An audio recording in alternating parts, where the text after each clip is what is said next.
नारायणं नमस्कृत्य नरं चैव नरोत्तमं देवीं सरस्वतीं व्यासं ततो जयमुदीरयेत् मूकं करोति वाचालं पङ्गुं लङ्घयति गिरिं यत्कृपातमहं वन्दे परमानन्दमाधवं यत्कृपातमहं वन्दे परमानन्दमाधवं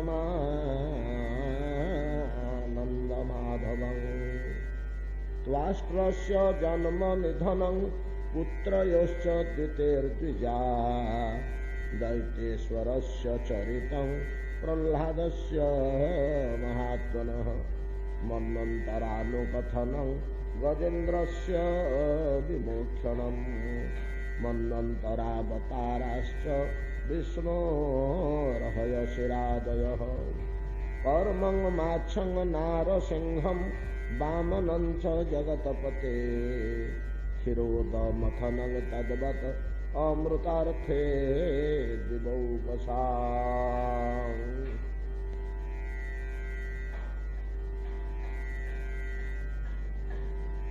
श्रील श्रीपाद सुखदेव गोस्वामी सुत गोस्वामी कहते सनकादि मुनिगण बड़ अद्भुत कथा आम गोटे सिद्धांत पाऊ भक्ति जगतर भक्ति अप्रतिहता हरिभक्ति अप्रतिहता हरिभक्ति केबे नष्ट होए ना विनाश प्राप्त होए ना शरीर जदियो कर्मानुसारे तलकु तलकु तलकु पलि आसे देवतारू जदि कहीं खसी आसला मनुष्य कीट पतंग पशु पक्षी प्रभृति तल स्तर को शारीरिक स्तर में खसी आसला आत्माटा तो तलक उपरकू जीवार नहीं आत्मा सर्वत्र समान शरीर भिन्नता ना कौन जपरी कह जाए जे 5 खंड काठ पड़ी गोटा सीधा गोटा बंका गोटा गंठिया गोटा फाड़िकिया काष्ठ सीना अलग अलग 5 खंड काठ जो जलिला तादर जो अग्नि बाहर जो ताप शक्ति बाहर ताप्ति सेटा कौन 5 प्रकार की बंका काठरू जो अग्नि बाहर सीधा काठरू से अग्नि बाहर अग्निर कौन व्यतिक्रम ना काष्ठर मात्र व्यतिक्रम देखा एक आम विशेष भाव में एकादश स्कंद आम आलोचना हो भगवान कहते उद्धव तद्रूप शरीर सीना भिन्न जड़े गोटे सर्प गोटे मनुष्य गोटे व्याघ्र शरीर सीना भिन्न भिन्न किंतु आत्मा तो भिन्न नुहे शरीर ऊर्ध्व को जापे निम्न गति लाभ करें आत्मार कम बेसी नहीं ठीक तद्रूप आत्मा जपरी सब क्षेत्र निर्विकार हरिभक्ति एमती गोटे जिनिष जदि कौन साधु कृपा कि निजर साधना रु भक्ति टिके हृदय जात है कर्मानुसार देहटा जदि पशुजन की जीव भक्ति नष्ट होनी पशुजन में भक्ति रोच असुर देह धारण कले भक्ति रोचे भक्ति नष्ट होनी आम गोटे प्रमाण पाई भरत चरित्र में एत बड़ साधक हरिभक्ति परायण महामुनि भरत अल्प दिन तले आम आलोचना करते से जो मृगदेह पाईगले जापारे अरे मु भरत राजा एमती परिस्थिति में मृगटे हो जन्म होली ये कौन मोर एमती बदली जाइए सब गोड़ हाथ मुंड कान लांज मु मृगटे होगली मोर एकमात्र कार्य हूँ हरिभजन करवा मृगदेहटा तो हरिभजन करहबनी मृगर पादर तो माला जप करहबनी मृगर देहरे तो तुलसी तोड़ी हेनी मृग देहरे तो शालग्राम को प्रणाम करहबनी देहटा बदल हम गंडक जल प्रवेश करी से देह को से बदल भरत ब्राह्मण परिवार में ब्राह्मण कुमार रूपे भरत जन्म हेले।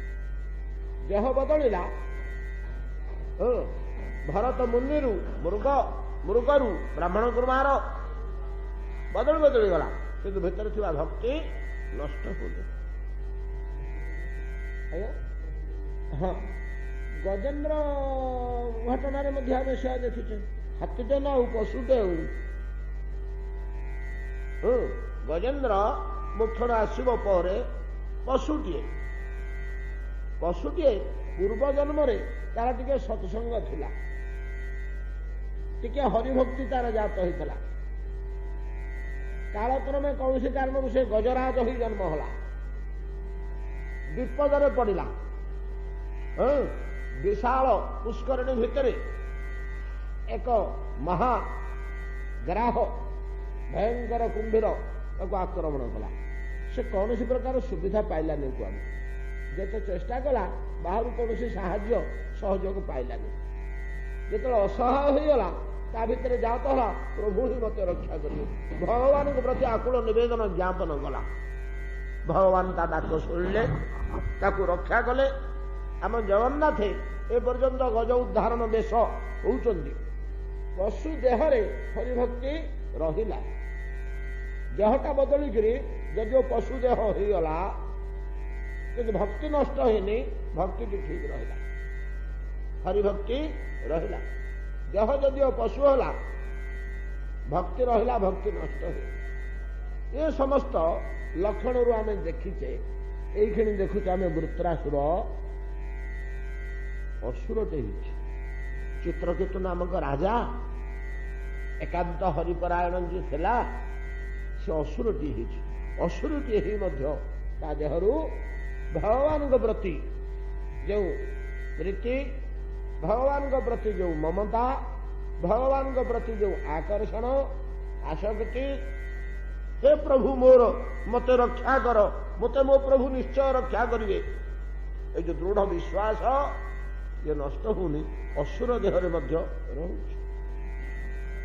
देहपात घटिले, देहर अवक्षय घटिले बा देह निम्नगामी हेले मध्य भक्ति नष्ट हो। इंद्रंग सहित तले युद्ध करुछि वृत्रासुर, से चिंता करुछि ये खेल घर ईश्वरंकर, ये भगवान खेल घर, ए भितर आम गोटे क्रीड़ा कंढई, से जमी नचौं आम सेमती नाचबू, ए विश्व व्यवस्था ये सब गुड़िक तत् सुख निमंते आमर ये जहा हूँ आमर ये जहा हूँ हाँ आम कहीं सुख पे आम कहीं दुख पाइबा नहीं, दुख नहीं कि सुख नहीं, सत्यता केवल गोटे तांकरी सुख, बाकी माया जनित भ्रम मात्र ये।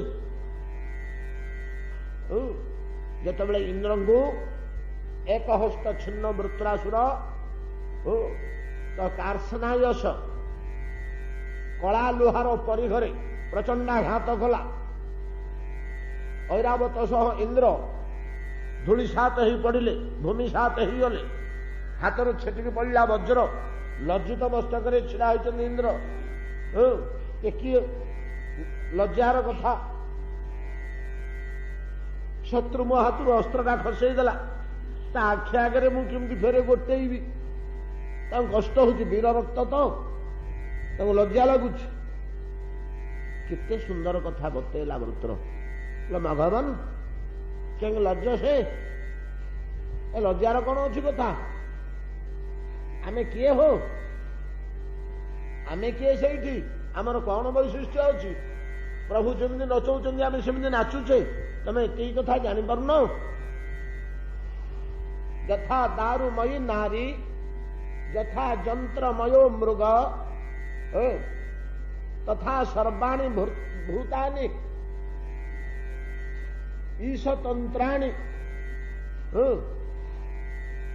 भो, ये समस्त जीव ईशतंत्र भगवान को अधीन, तमें कौन ये तक जापारन। हे इंद्र, ये जगत रे जहा किछि घटुची सबु ताहांकर इच्छा मात्र, लीला मात्र, लोका सपाला जस्य में स्वसंती दिवसो बसो ये जगत रे लोकपाल मानक सह ब्रह्मा शंकर समस्ते आम जाल भितर पड़ा पक्षी तुल्य आमर स्वतंत्र किसी नहीं आम समस्ते जाल पड़चे से भितर जी आम फड़फड़ हवा आउ कि करें आउ कि भगवान माया रूपक जाल भितर पक्षी रूपक आम साधारण जीव पड़ी जहाँ किसी घटुची सब ईश्वर इच्छा एथे आमर लज्जा करिवार किसी नहीं कि गर्व करिवार किसी नहीं आउ पराजय विजय जोठी भगवान सेठी विजय तमे हाथ में भगवान को धरिक कौन बछौच मु तो भगवान को पाद तलू च्युत हो जाइए असुर देह हो मोर मु बर्तमान प्रसाद भोजन करें हरिनाम करें मनरे सीना केवल भगवान को चिंता करी मोर आचरण में भुटे पारि ये देहटा भगवान भजन योग्य नुहे मुझे गोटे देह पाई दुर्भाग्यवशत जे जो देहटार हरिभजन हेनी हरिभजन करने देहटा अनुकूल हवा दरकार जमी रावण कहला जो बुझी पकेला शूर्पणखा आसी कहला एमती जन राजकुमार मोर नाक कान काटिदेले एमती कन्याटी थिला से चिंता कला मझे जो भगवान होते ना ये कर्म आउ किए कर प्रभु गुण अवतीर्ण हो गले कि मनरे कथाटी लुचेक रखला मन में चिंता कला कौन करी केमी प्रभु मत बद्ध करेंगे हाथ में बद्ध होने जा उद्धार होगी मोर आ उद्धार बाट ना कहीं ना असुर देहटा तामस तनु पछु साधन ना तामस तनु रे साधन करहबनी जमी भरत विचार कले मृग देहरे हरिभजन करहबनी ये देहटा छाड़ा दरकार ये देहटा भजन अनुकूल नुह भजन अनुकूल केवल मनुष्य देह हरिभजन करने अनुकूल केवल मनुष्य देह एवं प्रतिकूल असुर देह वृत्रासुर से चिंता कर कहूँ प्रतिकूल देहटे मु पाई ये देहरे हरिभजन करहबनी ए देहरे हरिभजन करहबनी असुर ही मध्य ये बुद्धि जात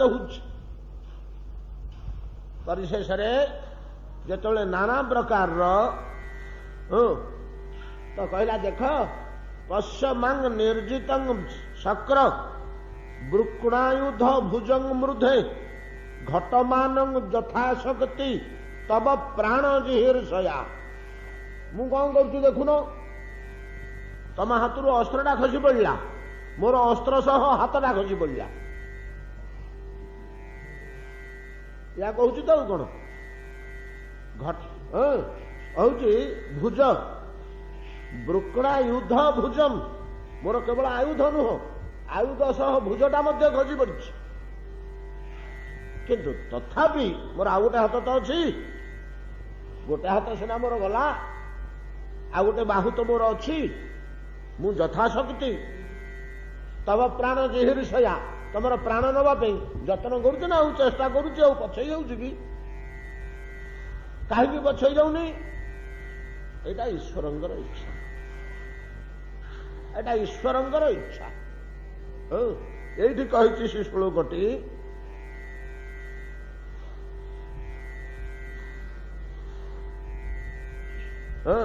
तापर श्लोक कही प्राण ग्लहोयं समर ईश्वक्ष बाहुआ अति छोट अक्षर देखा जाऊन बाहनासन अत्र न ज्ञायते अमुष्व जयो अथ पराजय अक्ष ईश्वक्ष अक्ष बोले पशाखल काले जो पशाखल कथा कहूली ये कही वृत्रासुर ये वृत्रासुर कहूँ जे प्राण ग्लहोयम ये आमर गोटे पशाखल ये पशाखल प्राणटा थुआई कौन कहते सेटा को जोटा लगे था बाजी हाँ पशा पाली रे जो बाजी लगे था मु हारीगले ये जिनिसटा छाड़देवी तू हारीगले कौन छाड़ू कह ना मुझे घरटा छाड़देवी ताको बाजी लगाते ସେମିତି ଏଠି ପ୍ରାଣଟା ହଉଛି, ମୁଁ ହାରିଗଲେ ଏ ପ୍ରାଣଟା ଛାଡ଼ିଦେବି ଏ ପଶା ଖେଳରେ। ଏଠି ପ୍ରାଣଟା ହଉଛି ବାଜି ଲଗା ହେଇଛି। ଆଉ ପାଲି ହଉଛି ଏ ଯୁଦ୍ଧ ଭୂମି। ଏଥିରେ ବାଣ ଅସ୍ତ୍ରଶସ୍ତ୍ର ହଉଛନ୍ତି ପଶା କାଠି ହଉଛନ୍ତି ବାଣ। ବାହନାସନ, ଆଉ ଆସନଟା ହଉଛି ବାହନ ଗଣ। ଅତ୍ର ନ ଜ୍ଞାୟତେ ମୁଷ୍ୟ ଜୟୋ ମୁଷ୍ୟ ପରାଜୟ। ଯେମିତି ଜୁଆ ଖେଳରେ ବାଜି ଲଗା ହେଇଯାଉଛି, ପଶା କାଠି ପଡୁଛି, ସବୁ ହେଇଯାଉଛି, ଜିଣିବ କି ହାରିବ ଜାଣିପାରୁଛୁ କି? ଜିଣିବ କି ହାରିବ ଜଣା ପଡୁଛି କି? ଶହ ଶହ ଟଙ୍କା ଲଗେଇଦେଲା, ଜମିବାଡି ଘର ଦ୍ୱାର ଥୋଇଦେଲା, ପଶା ପାଲିରେ ପଶା କାଠି ଗଡେଇ ଦେଲା। ସତ, କିନ୍ତୁ ମୁଁ ଜୟ କରିବି କି ପରାଜୟ ମୋର ହବ, ଖେଳରେ ଜିଣିବି କି ହାରିବି, ଏଟା କେହି ଜାଣିପାରୁନି।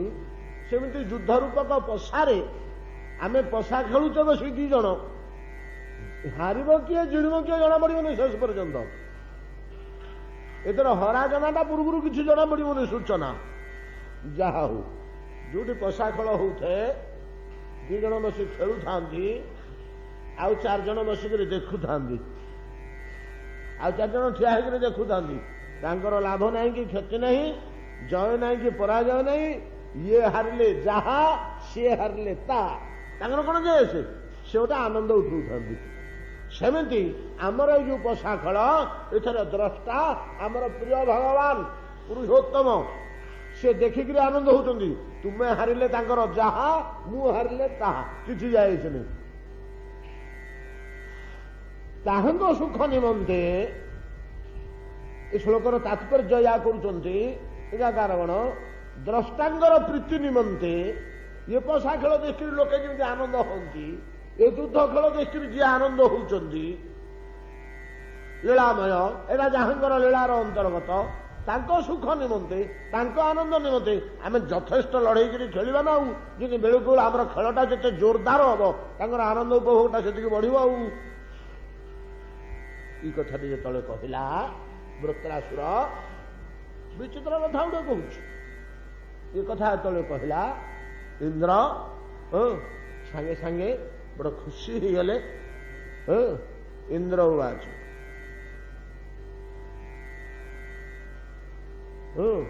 ଅହୋ ଦାନବ ସିଦ୍ଧୋଷି ଯସ୍ୟସ୍ତେ ମତିରିଦୃଶି ଭକତଃ ସର୍ବାତ୍ୱାନାତ୍ୱାନମ୍ ସୁହୃତମ୍ ଜଗଦୀଶ୍ୱରମ୍। ଓହୋ ଦାନବ, ଦାନବଟେ ହିଁ ମଧ୍ୟ, ଅସୁରଟେ ହିଁ ମଧ୍ୟ ତୁମେ ସିଦ୍ଧି ଲାଭ କରିଛ। ଏଭଳିଆ ମତି ତୁମର, ତୁମେ ତ ଭଗବାନଙ୍କର ପରମ ଭକ୍ତ। ମୁନି ଋଷିମାନେ ମଧ୍ୟ ଏହି ସିଦ୍ଧାନ୍ତ ନେଇପାରନ୍ତିନି। ଭବାନ ଅତାର୍ଷି ତନ୍ମାୟାଂ ବୈ ବୈଷ୍ଣବୀ ଜନମୋହିନ। ଅତାର୍ଷି, ତୁମେ ଅତିକ୍ରମ କରିଯାଇଛ ଭଗବାନଙ୍କ ମାୟାକୁ। ଆମେ ସମସ୍ତେ ମାୟା ଭିତରେ ବାନ୍ଧି ହେଇକିରି ପଡିଛୁ, କିନ୍ତୁ ତୁମେ ଭଗବାନଙ୍କ ମାୟାକୁ ଅତିକ୍ରମ କରିଯାଇଛ। ଜନମୋହିନୀ ବୈଷ୍ଣବୀ ମାୟା, ତାକୁ ତୁମେ ଅତିକ୍ରମ କରିଛ। ଯଦ ବିହାୟା ସୁରଙ୍ଗ ଭାବମ୍, ତମ ପାଖରେ ତ ଅସୁର ଭାବ ଟିକେ ଦୁଶୁନି, ମହାସିଦ୍ଧ ମୁନିଙ୍କର ଭାବ ପାଉଛି। ମହାପୁରୁଷତାମଗତଃ, ତୁମେ ମହାପୁରୁଷ ଭାବ ପ୍ରାପ୍ତ ହୋଇଛ। ଖଲ୍ଲଦଙ୍ଗ ମହଦାଶ୍ଚର୍ଯ୍ୟଂ ଯଦରଜଃ ପ୍ରକୃତେ ସ୍ତବ ବାସୁଦେବେ ଭଗବତୀ ସତ୍ୱାତ୍ମନି ଦୃଢାମତି। ବାସୁଦେବ ଭଗବତୀ ତମର ଦୃଢାମତି ଜାତ ହୋଇଛି। ଯେମିତି ତକ ଶୁଣିଲା ବୃତ୍ରାସୁର ଫେର କ୍ରୁଦ୍ଧ ହେଲା। ଯୁଦ୍ଧ ଭୂମିରେ ତମେ ମୋର ନିନ୍ଦା କରିବା କଥା, ପ୍ରତିପକ୍ଷର ମତେ ଗାଳି ଗୁଲଜ କରିବା କଥା, ମତେ ଆଘାତ କରିବା କଥା, ମୋ ପ୍ରତି ଶସ୍ତ୍ରପାତ କରିବା କଥା, ତମେ କଣ ମୋର ସ୍ତବ ସ୍ତୁତି କରୁଛ?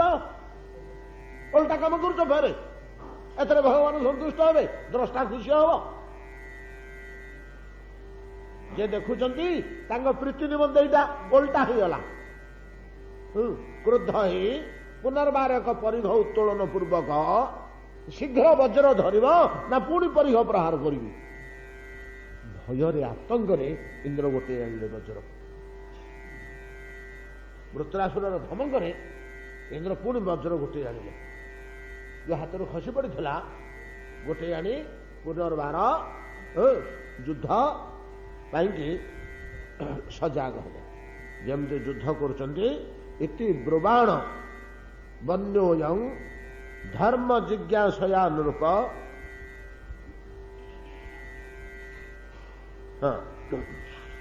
ଯୁଯୁଧାତେ ମହାବୀର୍ଯ୍ୟ ଇନ୍ଦ୍ର ବୁତ୍ରୌ ଯୁଧାମ୍ପତି ଆବିଧ୍ୟ ପରିଘଂ ବୃତ୍ର କାସ୍ନାୟସ ଅରିନ୍ଦମ। ପୁନର୍ବାର ସେଇ କଳା ଲୁହାରେ ତିଆରି ପରିଘକୁ ଗୋଟେ ହାତ ତ ନାହିଁ, ଦକ୍ଷ ହସ୍ତଟା ନାହିଁ, ଡାହାଣ ହାତଟା, ବାମ ହସ୍ତରେ ଗୋଟେ ଆଣି ଯୁଦ୍ଧ ପାଇଁ ଉଦ୍ୟତ ହୁଅନ୍ତି ବୃତ୍ରାସୁର। ଭଗବାନ ଇନ୍ଦ୍ର ନିଜର ବଜ୍ରକୁ ଗୋଟେ ଆଣି ପୁନର୍ବାର ତାଙ୍କ ସମ୍ମୁଖରେ ଯୁଦ୍ଧ ପାଇଁ ସଜାଗ ହେଲେ।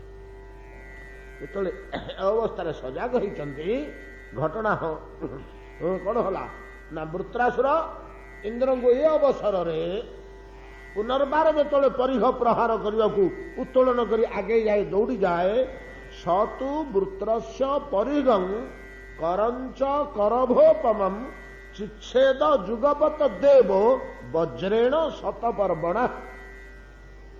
ଶତପର୍ବ ବଜ୍ର ଦ୍ୱାରା ଠିକ୍ ସେ ପରିଘ ଦ୍ୱିତୀୟ ବାର ପ୍ରହାର କରିବାକୁ ଯାଉଛି ବାମ ହସ୍ତରେ, ବଜ୍ର ଦ୍ୱାରା ବୃତ୍ରାସୁରର ବାମ ହସ୍ତଟାକୁ ମଧ୍ୟ ଇନ୍ଦ୍ର ଛେଦନ କଲେ।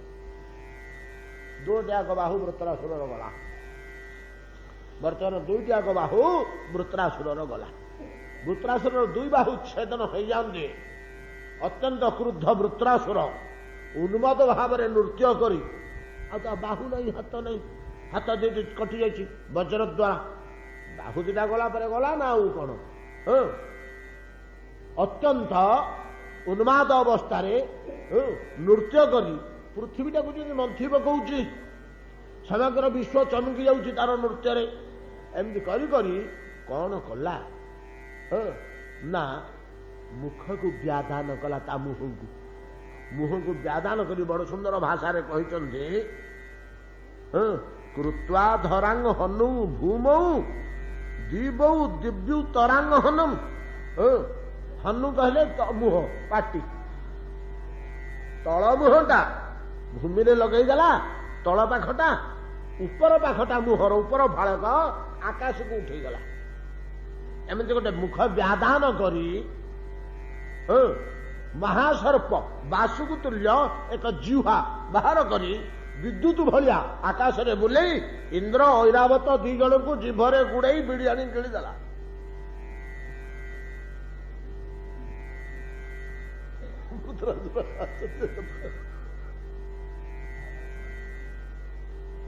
ଦିଟାଙ୍କ ବାହୁ ତ ଛିଡି ଯାଇଛି।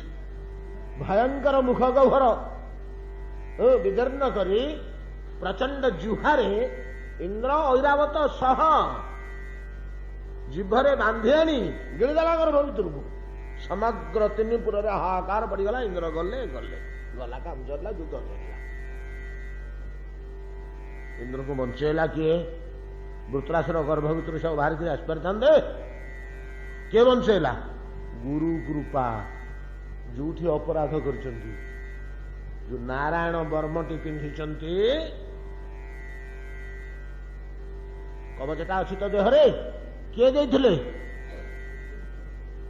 ଯୋଉ ଗୁରୁଦେବଙ୍କ ମସ୍ତକ କାଟିଛନ୍ତି ଇନ୍ଦ୍ର, ସେଇ ଦେଇଥିଲେ। ଏ କବଚଟା ଖାଲି ଏଇଠୁ ନୁହଁ। ଆପଣ ଭାଗବତରେ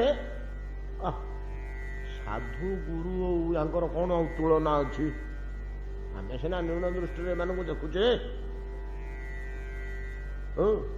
ଆଜ୍ଞା, ଏ ଇନ୍ଦ୍ର ଯେତେବେଳେ ଜନ୍ମେଜୟ ସର୍ପସତ୍ର କଲେ, ନାଇଁ କି? ଭାଗବତ ଯୋଉଠି ସରୁଛନ୍ତି, ସର୍ପସତ୍ର କଲେ, ସବୁ ତକ ସାପ ପଡିଗଲେ। ପରୀକ୍ଷିତଙ୍କୁ ତ ତକ୍ଷକ ଦଂଶନ କରିଥିଲା। ସେ ତକ୍ଷକ ହଉଛି ଇନ୍ଦ୍ରଙ୍କର ବନ୍ଧୁ। ଯେତେବେଳେ ଯଜ୍ଞ ଆରମ୍ଭ ହେଲା, ଜଳି ପଡିଯିବ, ସେତିକି ବେଳେ ତକ୍ଷକ ଯାଇକରି ଇନ୍ଦ୍ରଙ୍କ ପାଖରେ ପହଞ୍ଚିଲା। ବୋଲା, ଭାଇ, ଇନ୍ଦ୍ର ତ ଜଣେ ସମର୍ଥ ବ୍ୟକ୍ତି, ଦେବରାଜ, ଏମିତି ଏମିତି ପରିସ୍ଥିତି, କଣ କରିବି? କଣ କରିବା, ମତେ କିଛି ଉପାୟ ଦଉଛୁନି। ବ୍ରାହ୍ମଣ ମାନଙ୍କ ଯଜ୍ଞକୁ ଆମେ କଣ କରିପାରିବା? ଆଚ୍ଛା, ହଉ ଦେଖିବା, ମୋ ପାଖରେ ଗୋଟେ ଅମୋଘ ବସ୍ତୁଟେ ଅଛି, ତମେ ଥାଅ। ହଁ ଯା ବୋଲି ସେ କବଚକୁ ଟେକି ତକ୍ଷକକୁ ଗଳେଇ ଦେଲେ ତା ଭିତରକୁ, କବଚ ତଳେ ସେ ରହିଗଲା। ନାଇଁ କି କବଚ ତଳେ ତକ୍ଷକ ରହିଗଲା। ଜଗତର ସବୁତକ ସାପ ପଡ଼ିଲେ। ଜନ୍ମେଜୟ କହିଲେ ଯାହା ପାଇଁ ଯଜ୍ଞ, କୋଟି କୋଟି ସର୍ପ ମରିଗଲେ, ବ୍ରାହ୍ମଣ ଗଣ ଶତ୍ରୁ ତକ୍ଷକ କାହିଁ, ପିତୃହନ୍ତା ତକ୍ଷକ କାହିଁ, ମୋ ପିତା ପରୀକ୍ଷିତକୁ ଯେ ଦଂଶନ କରୁଛି, ନାଇଁ କାହିଁ ତ କୋଉଠି ଆସିଲାନି ଏ ପନ୍ଦ, ଯେତେ ମନ୍ତ୍ର ଉଚ୍ଚାରଣ କରୁଛୁ ଆସୁନି, ମନ୍ତ୍ର ମଧ୍ୟ ଭେଦୁନି, ବ୍ରାହ୍ମଣ ମାନଙ୍କର ବୈଦିକ ମନ୍ତ୍ର କବଚ ଭିତରକୁ ଭେଦୁନି। ବ୍ରାହ୍ମଣ ମାନେ ସେଠୁ ଯଜ୍ଞ ବନ୍ଦ କଲେ। ବିଗିଡ଼ିଲେ ଜନ୍ମେଜୟ, ଇଏ କି କଥା, ଯାହା ପାଇଁ କି ବ୍ୟବସ୍ଥା, ଯାହା ପାଇଁ ବ୍ୟବସ୍ଥା ହେଲା ସେ କାହିଁ, ସେ ତ ଆସୁନି, ଯେତେ ମନ୍ତ୍ର ପ୍ରୟୋଗ କଲେ ମାନେ ତକ୍ଷକ ଆସୁନି। ତକ୍ଷକ କୋଉଠି ଅଛି ଖୋଜି ବସିଲେ, ଖୋଜୁ ଖୋଜୁ ଖୋଜୁ ଖୋଜୁ ବ୍ରାହ୍ମଣ ମାନେ ବିଦ୍ୟା ବଳରେ ଜାଣିପାରିଲେ ଆହେ ଜନ୍ମେଜୟ ଏମିତି ଏମିତି ଅବସ୍ଥା, ଆଉ ଇନ୍ଦ୍ରଙ୍କ କବଚ ଭିତରେ ଅଛି, ତକ୍ଷକ ଇନ୍ଦ୍ରଙ୍କ କବଚ ଭିତରେ ଅଛି,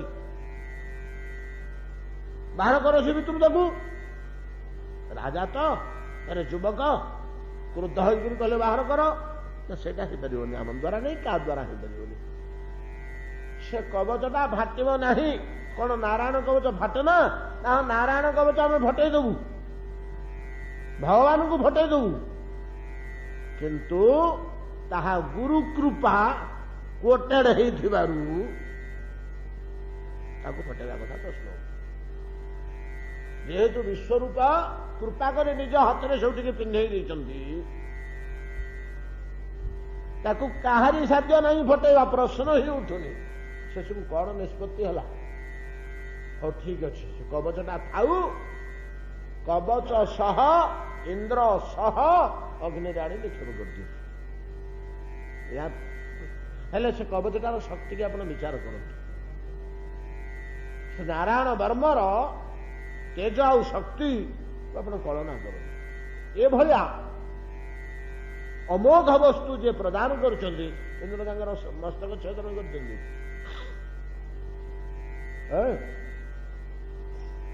ଇନ୍ଦ୍ର ବୃତ୍ର ଗର୍ଭରେ ଥାଇ ଦେଖିଲେ ଯେ ବୃତ୍ରାସୁରର ଗର୍ଭ ଭିତରେ ସେ ସିନା ଅଛନ୍ତି କିନ୍ତୁ ସୁରକ୍ଷିତ ଅଛନ୍ତି।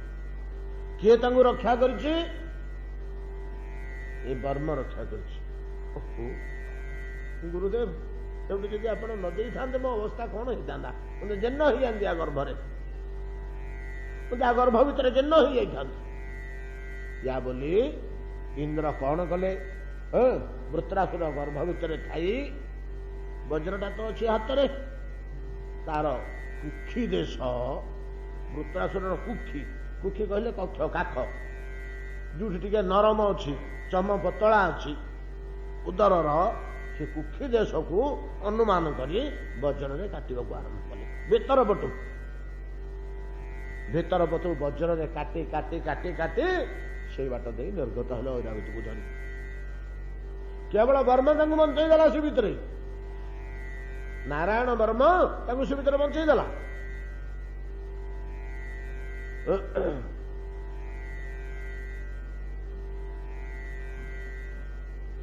ଭିତ୍ୱା ବଜ୍ରେଣ ତତ୍କୁକ୍ଷଂ ନିଷ୍କ୍ରମ୍ୟ ବଳଭିତ ବିଭୁ ଉଚ୍ଚ କର୍ମ ଶିରଃ ଶତ୍ରୁ ଗିରି ଶୃଙ୍ଗ ବିଭୀଯଥାମ୍।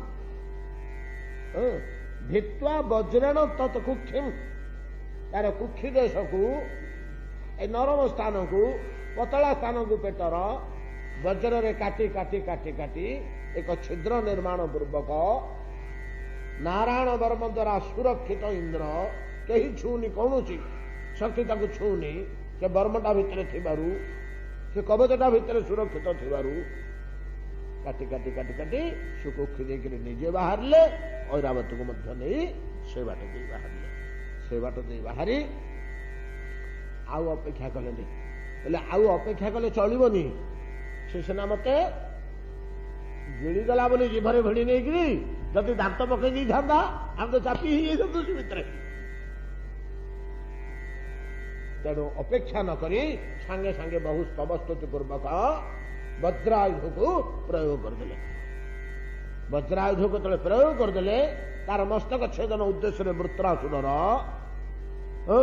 उग्र रूप धरी वज्र स्वतेजरे जाई वृत्रासुर निकट पहुंचले। बाहु विहीन कुक्षी विदीर्ण अवस्था वृत्रासुर गर्जुच। वृत्रासुर गर्जन करुच्ची से पादरे पृथ्वी की मर्दन करुच्ची। बड़ बड़ पर्वत गुड़ाक धूलिसात हो जाऊँगी। बाहु दीटा नाई कुक्षीटा छिद्र हो अवस्था वृत्रासुर जो छिड़ा अट्टहास्य करुच्ची। वज्र जाई तार कंठरे गलारे प्रहार कला। प्रहार कला जे सुत गोस्वामी कहते सुखदेव गोस्वामी परीक्षित हो कौन कहबी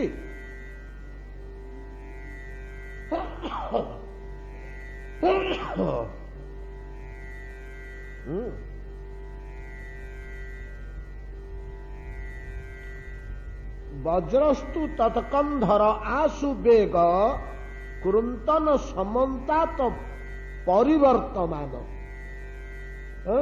वज्रस्तु वज्र गले वज्र जाकर प्रहारित हले वृत्रासुर गलारे किंतु देखिले जे विशाल काठगंडी टिके छेली झाड़े चिंता बेकरू टिके छाड़ला कार वृत्रासुर। तेणु परिवृत्तमान चारिपटे घूरी घूरी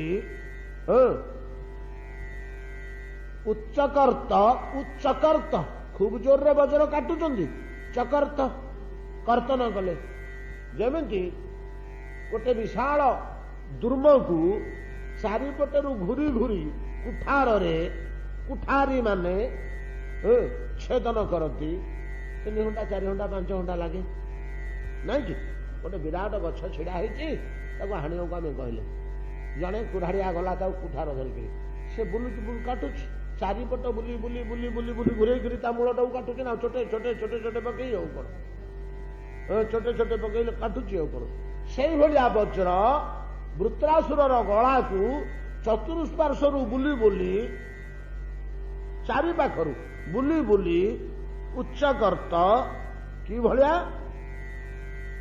वज्रस्तु तत्स्कंध आशु वेग खूब शीघ्र वज्र काटुचंती खूब जोर आशु वेग सहकारे खूब जोर रे वज्र पड़ुची कंठरे आ शीघ्र शीघ्र मध्य पड़ुची आशु वेग कुरुंतन कर्तन करुछंती समन्तात चारिपटे बुली बुली परिवर्तमान घूरी घूरी समन्तात चतुष्पार्श्वर परिवर्तमान घूरी घूरी वज्र घुरुची चारिपटे काटी काटी काटी केते समय काटिले भाया न्यपातयत से मुंडटा कांधरू पड़िया केते समय लगला ना तावत अरह गणे न जो ज्योतिषांग अयने।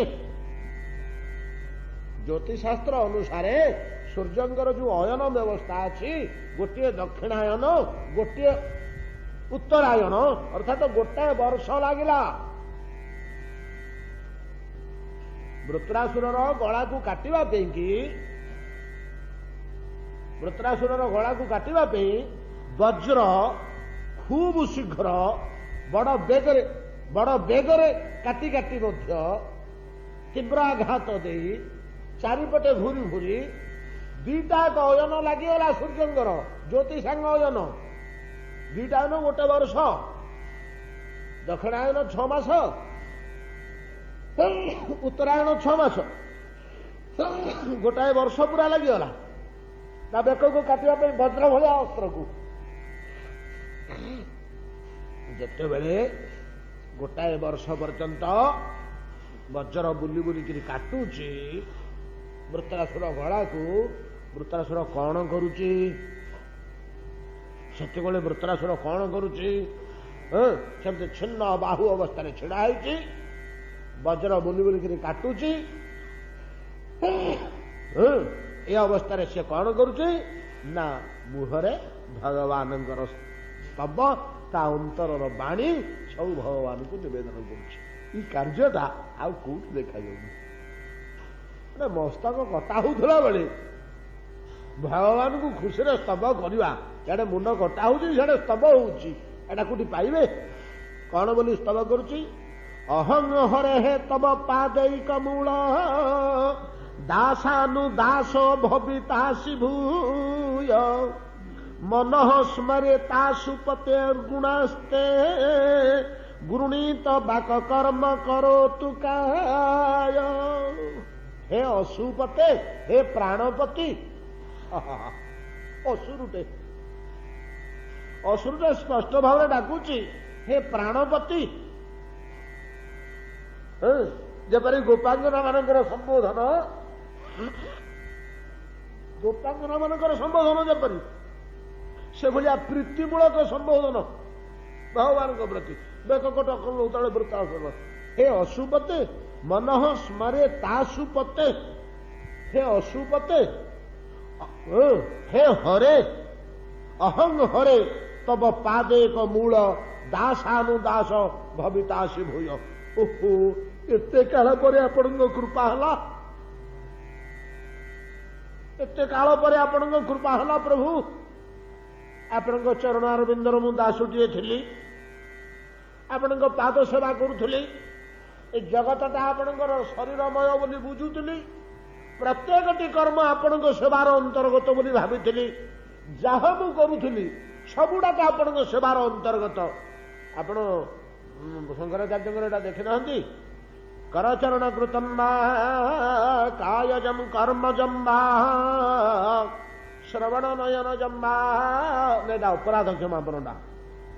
ଆଉ ଗୋଟେ ଶ୍ଲୋକରେ କହୁଛନ୍ତି ମୁଁ ଯାହା କରୁଛି ସବୁଗୁଡ଼ାକ ଆପଣଙ୍କ ଭଜନ।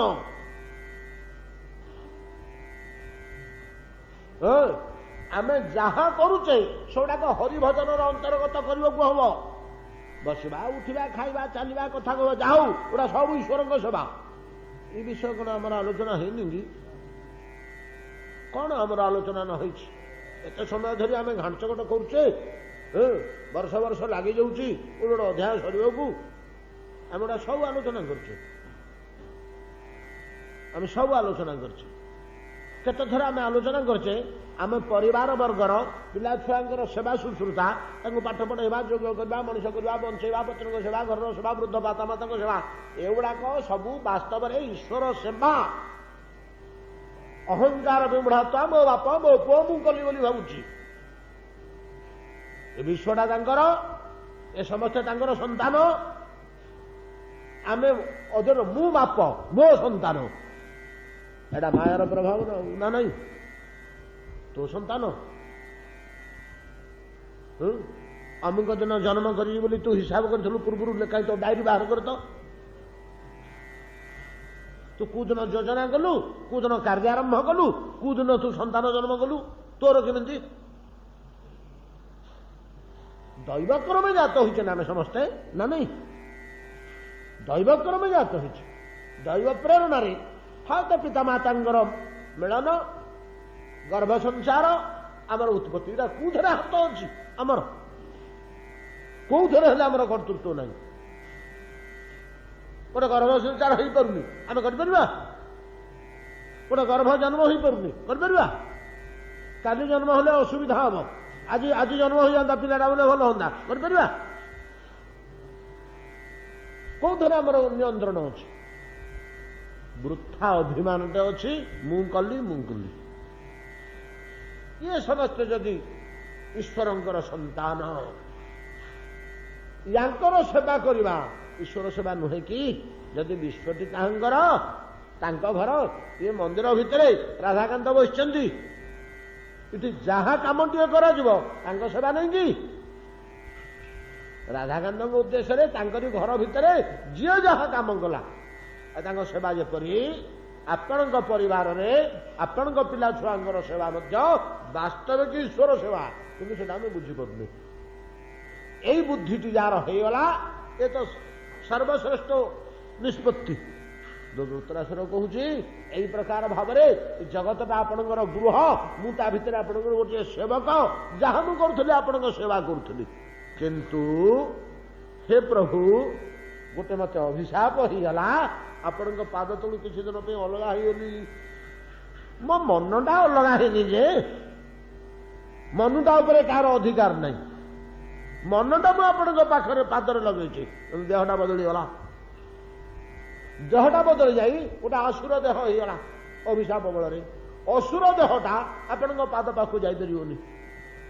ତେଣୁ ଆପଣଙ୍କ ପାଦ ସେବାରୁ ମୁଁ ବଞ୍ଚିତ ଥିଲି, ଏଇଟା ତାର ଭାବନା। ମନେ ମନେ ସିନା ମୁଁ ବ୍ୟାକୁଳ ହଉଥିଲି, ମୋ ପ୍ରଭୁ ମୁଁ ସେବା କରିପାରିଲିନି, ମୁଁ ସେବା କରିପାରିଲିନି। ନାଇଁ କି ଜଣେ ଲୋକ ପିତାଙ୍କର ସେବା କରିବାକୁ ଖୁବ୍ ଆଗ୍ରହୀ, ତା ପ୍ରାଣ କାନ୍ଦୁଛି। କି ସ୍ତ୍ରୀଟିଏ ସ୍ୱାମୀଙ୍କର ସେବା କରିବାକୁ ଅତ୍ୟନ୍ତ ଆଗ୍ରହୀ, କି ଶ୍ୱଶୁରଙ୍କ ସେବା କରିବାକୁ ଅତ୍ୟନ୍ତ ଆଗ୍ରହୀ। ତ ସେ କୌଣସି କାରଣରୁ ପୀଡ଼ିତ ହେଲା, ଆଉ ହସ୍ପିଟାଲରେ ଯାଇ ପଡିଛି, ତାର ଆଉ ଦେହଟା କାମ କରିପାରିଲା କି?